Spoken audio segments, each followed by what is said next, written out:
back in 2003, the UK government carried out a survey. And it was a survey that measured levels of numeracy in the population, and they were shocked to find out that for every 100 working-age adults in the country, 47 of them lacked level 1 numeracy skills. Now, level 1 numeracy skills, that's low-end GCSE score. It's the ability to deal with fractions, percentages, and decimals. So this figure prompted a lot of hand-wringing in Whitehall. Policies were changed, investments were made, and then they ran the survey again in 2011. So can you guess what happened to this number? It went up to 49. And in fact, when I reported this figure in the FT, one of our readers joked and said, this figure is only shocking to 51% of the population. But I preferred, the reaction of a school child who said to me, when I presented at a school this information, raised their hand and said, how do we know that the person who made that number isn't one of the 49% either? So, clearly there's a numeracy issue, because these are important skills for life, and a lot of the changes that we want to introduce in this century involve us becoming more comfortable with numbers. Now, it's not just an English problem. OECD this year released some figures looking at numeracy in young people, and leading the way, the USA, nearly 40% of young people in the US have low numeracy. Now, England is there too, but so there's 7 countries, 7 OECD countries with figures above 20%, and that is a problem because it doesn't have to be that way. If you look at the far end of this graph, you can see the Netherlands and Korea, they're in single figures.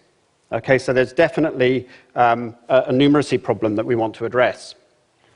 Now, as useful as studies like these are, I think they really, we risk herding people inadvertently into one of 2 categories. That there are 2 kinds of people: those people that are comfortable with numbers, that can do numbers, and the people who can't. And I suppose what I'm trying to talk about here today is to say that I believe that that is a false dichotomy. It's not an immutable pairing. I think you don't have to have tremendously high levels of numeracy to be inspired by numbers, and that should be the starting point to the journey ahead. And one of the ways in which we can begin that journey, for me, is looking at statistics. Now, I am the first to acknowledge that statistics has got somewhat of an image problem. It's the part of mathematics that even mathematicians don't particularly like. Because whereas the rest of maths is all about precision and certainty, statistics is almost the reverse of that. But actually, I was a late convert to the world of statistics myself. If you'd have asked my undergraduate professors what 2 subjects would I be least likely to excel in after university, they'd have told you statistics and computer programming. And yet here I am about to show you some statistical graphics that I programmed. So what inspired that change in me? What made me think that statistics was actually an interesting thing? It's really because statistics are about us. If you look at the etymology of the word statistics, it's the science of dealing with data about the state or the community that we live in. So statistics are about us as a group, not us as individuals. And I think as social animals, we share this fascination about how we as individuals relate to our groups, to our peers. And statistics in this way are at their most powerful when they surprise us. And there's been some really wonderful surveys carried out recently by Ipsos Mori in the last few years. They did a survey of over 1,000 adults in the UK and said, OK, for every 100 people in England and Wales, how many of them are Muslim?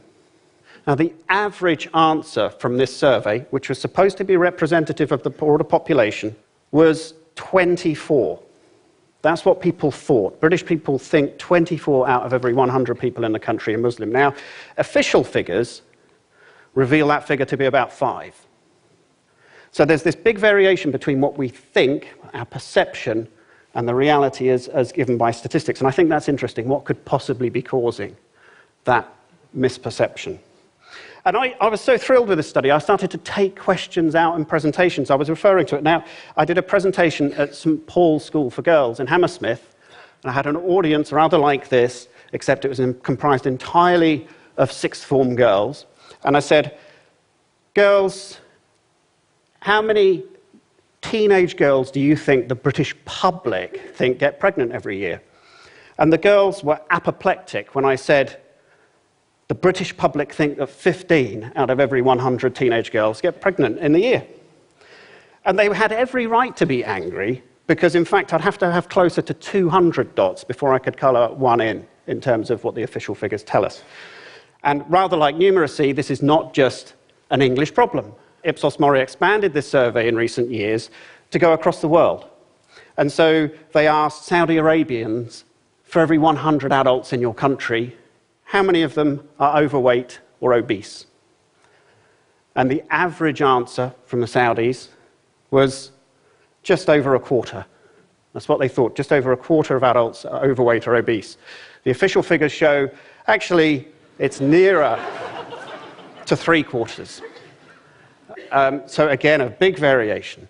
And I love this one. They asked in Japan, they said, they asked the Japanese, for every 100 Japanese people, how many of them live in rural areas? And the average, again, this is the average, was about a 50-50 split, just over halfway. They thought 56 out of every 100 Japanese people lived in rural areas. The official figure is 7. So extraordinary variations, and surprising to some, but not surprising to people who've read the work of Daniel Kahneman, for example, the Nobel-winning economist. Him and his colleague Amos Tversky spent years researching this disjoint between what people perceive and the reality, the fact that people are actually pretty poor intuitive statisticians. And there are many reasons for this. Individual experiences certainly can influence our perceptions, but so too can things like the media reporting things by exception rather than what's normal. Kahneman had a nice way of referring to that. He said we can be blind to the obvious, so we've got the numbers wrong, but we can be blind to our blindness about it, and that has enormous repercussions for decision-making. So at the statistics office, while this was all going on, I thought this is really interesting. I said, this is clearly a global problem, but maybe geography is the issue here. These were questions that were all about how well do you know your country? So in this case, it's, how well do you know 64 million people?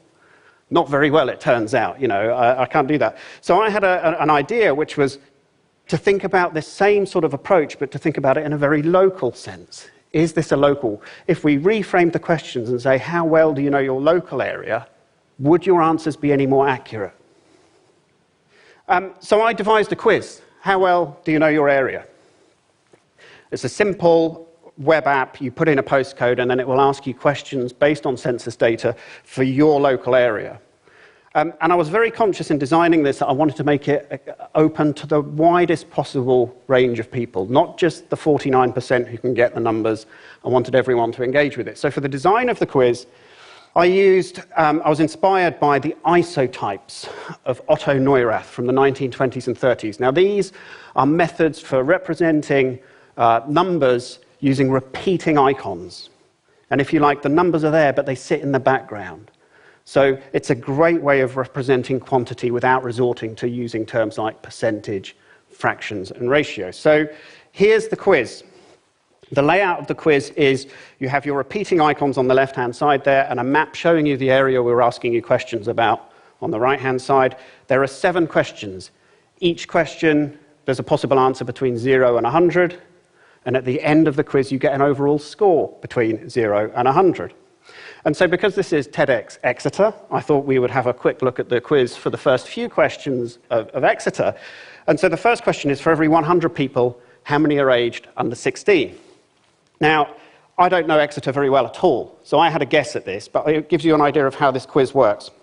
You drag the slider to highlight your icons, and then just click Submit to Answer, and we animate away the difference between your answer and reality. And it turns out I was a pretty terrible guess. 5. How about the next question? This is asking about what the average age is.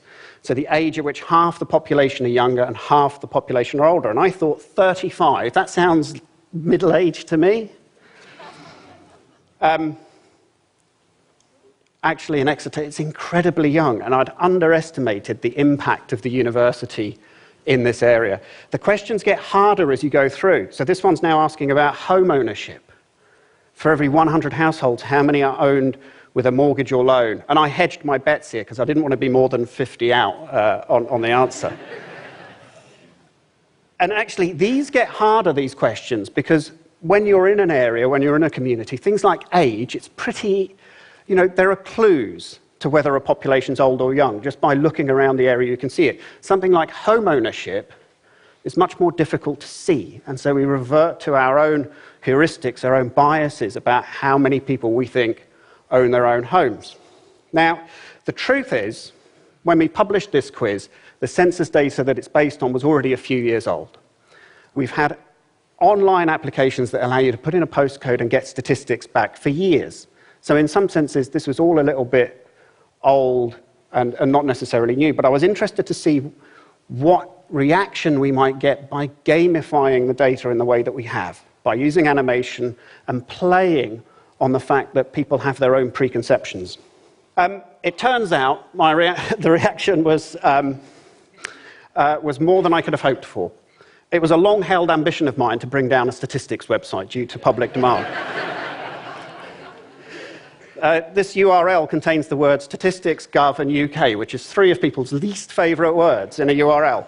And the amazing thing about this was that the website came down at 9:45 at night because people were actually engaging with this data of their own free will, using their own personal time. I was very interested to see that we got something like 250,000 people playing the quiz within the space of 48 hours of launching it.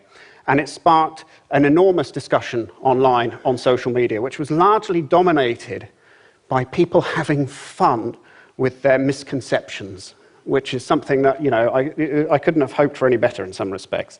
I also like the fact that people started sending it to politicians. How well do you know the area you claim to represent? And then just to finish, going back to the 2 kinds of people, I thought it would be really interesting to see how people who are good with numbers would do on this quiz. The National Statistician of England and Wales, John Pullinger, you would expect he would be pretty good. He got 44 for his own area. Jeremy Paxman, admittedly after a glass of wine, 36. Even worse, okay? It just shows you that the numbers can inspire us all, they can surprise us all. So very often we talk about statistics as being the science of uncertainty. My parting thought for today is actually statistics is the science of us, and that's why we should be fascinated by numbers. Thank you very much.